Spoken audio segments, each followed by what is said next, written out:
안녕하세요. 로켓슬라입니다. 2026년 새해가 밝자마자 스페이스X가 우주 산업을 뒤흔들 중대한 선언을 했습니다. 현재 고도 550km를 돌고 있는 스타링크 위성 4,400기를 480km로 일제히 낮추겠다고 선언한 겁니다. 70km, 지상에서 보면은 서울과 천안 정도의 짧은 거리입니다. 하지만 우주 공간에서 이 70km의 하강은 결코 단순한 궤도 조정이 아니죠. 일론 머스크가 설계한 거대한 우주 체스판 위에서 판도를 결정지을 가장 치명적인 한 수라고 평가받고 있습니다. 스페이스X가 이런 결정에 많은 의문이 쏟아지고 있는 중입니다. 도대체 왜 그 황금 고도를 버리고 더 낮은 곳으로 내려가는가? 저 궤도가 벌써 포화 상태인 건가? 아니면 우주 쓰레기가 연쇄 충돌하는 캐슬러 신드롬이 현실화되고 있는 중인가? 스페이스X는 위성 고장에 대비한 안전 조치라고 설명하고 있지만 업계 전문가들은 머스크가 숨겨놓은 더 거대한 야망에 주목하고 있습니다. 수천 개의 위성을 한 번에 이동시키려는 진짜 이유가 무엇인지, 그리고 이 변화 속에서 독보적인 수혜를 입게 될 숨겨진 진주 같은 기업은 어디인지 로켓슬라가 쉽고 재미있게 핵심만 짚어드리겠습니다. 스페이스X가 위성 4,400기의 고도를 70km 낮추는 결정적인 기술적 배경은 태양 활동 주기에 있습니다.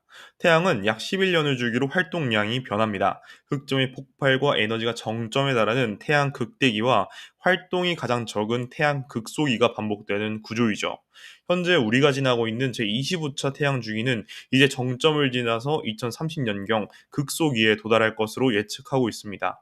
태양 활동의 변화는 지구 저궤도 환경에 직접적인 영향을 미칩니다. 태양 활동이 강한 극대기에는 강력한 자외선과 X선이 상층 대기를 가열해서 대기가 팽창하게 됩니다. 이 과정에서 공기 분자들이 고도 500에서 600km까지 올라오게 되죠. 반대로 태양 활동이 약한 극소기에는 대기가 냉각해서 수축하게 되고 공기 분자들이 550km 아래로 내려가게 됩니다. 이러한 대기의 변화가 중요한 이유는 대기 항력 때문입니다. 위성이 수명을 다하거나 궤도상에서 고장이 났을 때 이 대기 저항은 위성의 속도를 줄여줘서 대기권으로 추락하게 함으로써 자연적인 소멸을 유도합니다. 문제는 550km의 고도입니다. 2030년경 태양 극소위가 오면은 이 고도의 공기가 너무 희박해집니다. 만약 이때 위성이 고장나게 된다면은 대기 저항을 받지 못해 자연적으로 궤도를 이탈하는데 수년 이상의 시간이 소요되게 되는 거죠. 이는 위성이 제어 불능 상태로 장기간 궤도에 머무르는 리스크를 발생시킵니다. 태양 극속이라는 물리적인 변수보다 더 무서운 것은 바로 법적인 제약이죠. 현재 미국 연방통신위원회는 우주 쓰레기 문제 해결을 위해서 위성 수명 종료 후 5년 이내 반드시 폐기할 것을 강제하고 있습니다. 만약 2030년 극소기 시점에 550km 고도에서 위성이 고장나게 된다면 희박해진 대기 밀도 때문에 이 규칙을 어길 가능성이 매우 높아지게 됩니다. 그리고 이는 단순히 과태료의 문제가 아닙니다. FCC는 강제 조항을 준수하지 못한 기업은 차세대 위성군 발사를 위한 신규 승인 과정에서 심각한 결격 사유를 갖게 되고 최악의 경우는 사업 면허 자체가 거부될 리스크가 존재합니다. 스페이스X의 이번 결정은 이 거대한 리스크를 단숨에 해결하는 신의 한 수입니다. 궤도를 480km로 낮춤으로써 태양 활동이 적은 시기에도 고장난 위성이 4년 넘게 궤도를 떠돌아다닐 위험을 단 몇 달 수준으로 줄여버린 거죠. 하지만 일론 머스크의 진짜 노림수는 그 다음 단계에 있습니다. 스페이스X는 이를 통해서 우리는 우주 안전을 위해서 막대한 비용을 감수하고 스스로 궤도를 낮췄다는 강력한 명분을 얻었습니다. 이는 향후 FCC가 아마존의 쿠이퍼 같은 후발 경쟁사들에게 똑같이 가혹한 안전 기준을 요구하게 만드는 강력한 규제적인 장벽이 됩니다. 결국 남들이 기술적 경제적 부담 때문에 감히 시도하지 못하는 기준을 선제적으로 실행함으로써 경쟁사의 기술적 한계를 전 우주 산업의 표준으로 강제시켜버린 겁니다. 단순히 FCC의 기준을 맞추는 것을 넘어서 스페이스X는 이제 우주의 도덕적인 감시자 자리를 노리고 있습니다. 스타링크가 FCC의 5년 제거 규칙을 선제적으로 수행한다는 것은 앞으로 다가올 태양 극소기에 수년간 궤도를 떠돌아다니게 될 타사 위성들을 향한 강력한 경고이기도 합니다. 우리는 기술적 비용을 감수하면서 안전한 궤도로 내려왔는데 너희는 왜 좀비 위성들을 방치하느냐는 논리로 다른 위성 사업자들을 강하게 압박할 명분이 생긴 거죠. 만약 타사의 고장난 위성들이 스타링크 군지 위성을 위협한다면은 스페이스X는 이 선제적인 움직임을 근거 삼아서 법적인 책임과 징벌적인 손해배상을 강력하게 요구할 가능성이 매우 높습니다. 한마디로 우주 공간의 사업적인 주도권까지 스페이스X가 가져오겠다는 속내죠. 이런 흐름은 필연적으로 한 가지 결론에 도달하게 됩니다. 바로 SDA, 우주 영역 인식 역량의 폭발적인 수요입니다. 스타링크 4400기가 내려온 480km 궤도는 이제 구조적으로 가장 포화된 공간이 되었습니다. 좁은 운동장에서 수천 대의 위성이 밀집된 상황에 태양 극소기로 인해서 통제불능이 된 좀비 위성들과 보이지 않는 미세 파편들은 이제 단순한 리스크를 넘어서 사업적 재앙이 되는 거죠. 결국 누가 더 면밀하게 위성 궤도를 감시하고 누가 더 빠르게 충돌 가능성을 예측하느냐가 생존의 핵심이 되는 겁니다. 이러한 궤도 혼잡과 좀비 위성 리스크는 민간 기업만의 고민이 아닙니다. 우주를 국가안보의 핵심 영역으로 규정한 정부 역시 발등에 불이 떨어졌습니다. 과거에는 정부가 직접 거대한 레이더를 짓고 모든 것을 감시하려고 했지만 이제는 환경이 너무나 복잡해진 거죠. 미 우주군과 우주개발청은 모든 시스템을 직접 구축하는 대신에 민간의 정밀한 데이터를 구매하는 서비스형 SDA로 전략을 급격히 선회하고 있습니다. 여기서 우리는 아주 흥미로운 기술과 마주하게 됩니다. 단순히 위성의 궤적을 점으로 추적하는 것을 넘어서 위성을 직접 사진으로 찍어서 상태를 판별하는 NEI 기술이 바로 그것입니다. 그리고 이 분야의 선두주자가 바로 HO 같은 기업들이죠.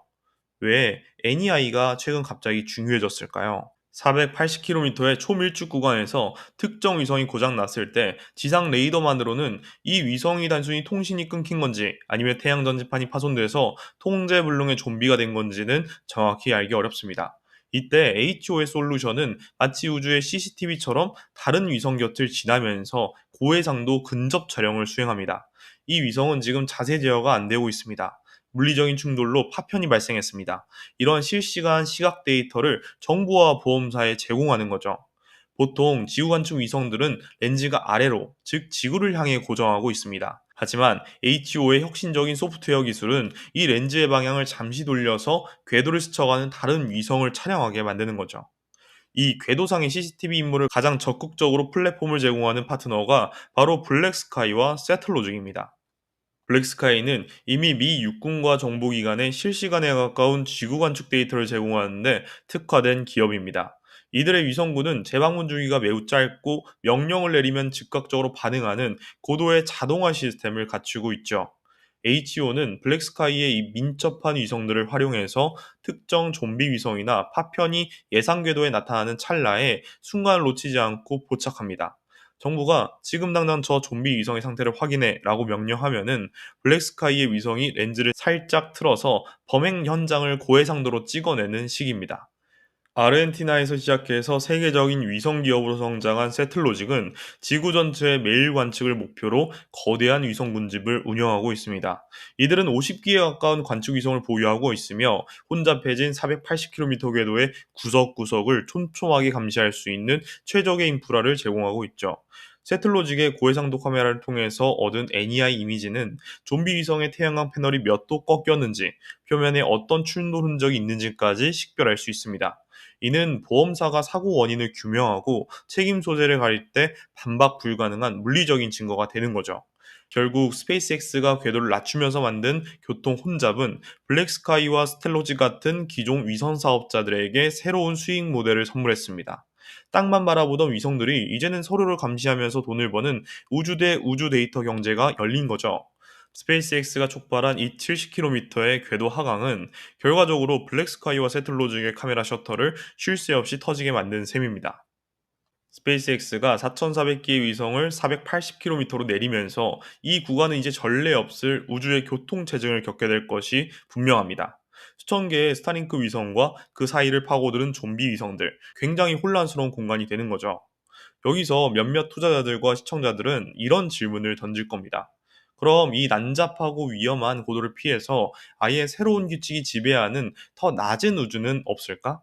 그 해답이 바로 오늘 분석의 마지막 주인공, 레드와이어의 VLEO 독점 전략에 있습니다.